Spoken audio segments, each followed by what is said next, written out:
মহর্ষি মার্কণ্ডেয় ও মায়া বালকরূপী নারায়ণের কথা। যে মুহূর্তে মহর্ষি মার্কণ্ডেয় এক দিব্য বালকের মুখে প্রবেশ করলেন, সেইক্ষণেই তিনি অনুভব করলেন যে প্রলয় আসলে কোনো শেষ নয়, বরং ঈশ্বরের এক রহস্যময় লীলা।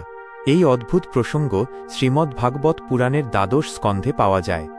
গল্পটি সেই সময়ের যখন মহাপ্রলয়ের অন্ধকার চরাচর ছেয়ে ফেলেছিল। না ছিল পৃথিবী, না আকাশ, না কোনো দিক, এমনকি সময়ের কোনো বোধও অবশিষ্ট ছিল না। চারিদিকে ছিল কেবল অথই জলরাশি আর নিস্তব্ধতা। সেই ভয়ানক বিনাশের মাঝেও একজন ঋষি জীবিত ছিলেন, মহর্ষি মার্কণ্ডেয়। জলের ওপর ভাসতে ভাসতে হঠাৎ তাঁর দৃষ্টি এক আশ্চর্যজনক দৃশ্যের ওপর পড়ল। অনন্ত জলরাশির মাঝে একটি বটগাছের পাতা ধীরে ধীরে ভাসছিল, এবং সেই পাতার ওপর এক দিব্য বালক শান্ত মুদ্রায় শুয়েছিল। তার শরীর ছিল নীল মেঘের মতো, মুখে অলৌকিক হাসি, এবং তিনি নিজের আঙুল চুষছিলেন। মনে হচ্ছিল যেন প্রলয়ের কোনো শক্তি তাকে স্পর্শ করার ক্ষমতা রাখে না। যেখানে সমগ্র সৃষ্টি বিলীন হয়ে গেছে, সেখানে এই বালক কিভাবে সুরক্ষিত? এই প্রশ্নই মার্কণ্ডের হৃদয়ে আলোড়ন সৃষ্টি করছিল।